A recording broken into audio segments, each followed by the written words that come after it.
Oh.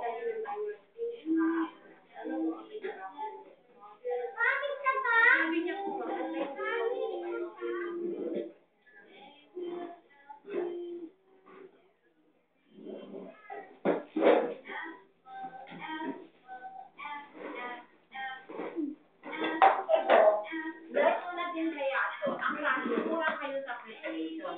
Once andito na kayo sa loob ng klase, may mga bata na, ito ang lesson nyo. May mga sa worksheet, kayo may sa notebook. May nakasalakan na worksheet na. Pero pag after ng notebook, para hindi sila maggulo-gulo. Tagpakan yung kagad ng color. Continue color. Hindi yan magugulo. Hindi yan magugulo. Meron ako silang book sa mga picture. Hindi. After ng book. Kasi yung book mo, kailangan iwan-iwan na sila, di ba, ikutan mo. Pero pag may mga worksheet, kahit ginawa ko na una, may mga tracing na straight line, ginawa ko na unang, yun ang gagawin na preparation. Di subukan nyo. Pag dating ng bata, bigyan nyo ng tracing work yan na sa mga scrap paper. Utog mo din yun. Kung kakalat-kalat yan sila sa paper. Pagkatapos yan, i-present, i-continue yung book. I-sign mo sila. Pagkatapos nun, pag wala namang ginagawa, color. Bago paupuin sa, circuit time. One some more. Hindi yun mag-aano, hindi yun makakalat-kalat. Ayaw mo na, bebe?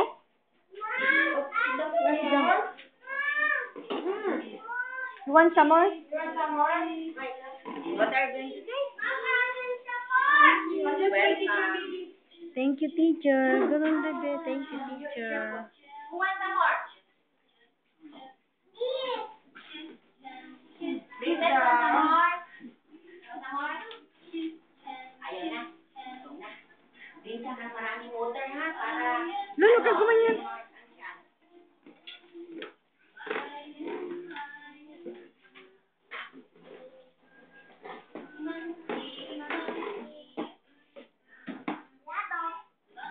Saka diba, nag-umpisa na kayo sa book? May ginawa na kayo sa mga book. Hindi po, ang sabi natin sa aking teacher din po, yung mga writing lang yung gagawa ko. Ito nakita ko, may mga color na yan. Ma'am, kasi po nung dati po, wala po kami, yung sa worksheet po, ma'am, sa book na po kami nag-start po yun. Yun nga, di ba, inumin mo yun, mga activities. Micah, drink water.